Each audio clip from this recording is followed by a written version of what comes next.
Bom, olha só a informação. A Justiça anulou um processo em que a polícia prendeu dentro de casa um jovem que estava portando um fuzil AR-15.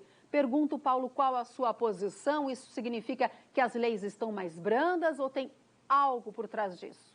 Pois é lamentável isso, né? Mas, de repente, a gente se depara com leis que protegem muito mais o crime do que outra coisa. Há o princípio de que você é inocente até prova em contrário. Neste caso, a polícia suspeitou do jovem que, ao ver a viatura de patrulhamento numa região conturbada aqui em Florianópolis, correu para se esconder em casa e foi perseguido e preso em flagrante com um fuzil AR-15, como a Eudiane acabou de falar. A polícia não poderia entrar na casa sem prévia autorização judicial. E não havia uma investigação e nenhuma denúncia contra o suspeito.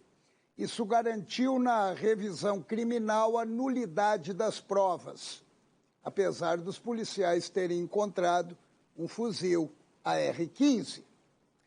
Só para citar um exemplo e mal comparando, é mais ou menos o que está acontecendo depois que foi aprovada pelos ilustres deputados as novas regras da Lei da Improbidade Administrativa. Vocês devem lembrar. Entre as mudanças está uma que determina que atos de agentes públicos só podem ser configurados como improbidade quando houver comprovação do dolo. Ou seja, dinheiro na cueca não é comprovação de crime, só se for pego colocando dinheiro na cueca. Além disso, o crime prescreve em 4 anos. É rápido, a justiça é lenta, resolvido o problema.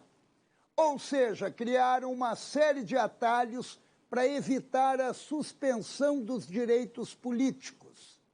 E com isso facilitaram as ilegalidades, protegendo a impunidade.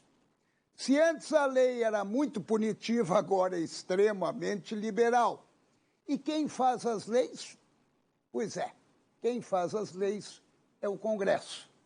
Vocês devem recordar das 10 medidas propostas pelo Ministério Público Federal visando fortalecer o combate à corrupção, se contrapondo aos meios legais que acabam favorecendo o criminoso e dificultando as investigações. A ideia era apertar o cerco com leis mais eficientes e duras. Mas o que aconteceu? Os deputados rejeitaram 6 propostas e aprovaram parcialmente as outras 4. E o pior, incluíram no projeto punição a juízes e integrantes do Ministério Público por abuso de autoridade. Ou seja, de repente, o jovem é pego com o fuzil, abre um processo por abuso de autoridade contra o juiz, que de repente pode resolver condená-lo. Exagero? De repente não, né? E se vale para proteger corrupto, e esse foi o real motivo para derrubar as medidas anticorrupção no Congresso, vale para todo mundo, inclusive traficante, estuprador, pedófilo e assim vai. Não inocentaram o ex-presidente Lula para que ele disputasse as eleições, havia brechas na lei. Só que isso está permitindo que delatores e ex-condenados ingressem agora na justiça, inclusive para pedir de volta o dinheiro que roubaram. Está na hora realmente de passar o Brasil a limpo e a nossa parte está no voto consciente agora em outubro.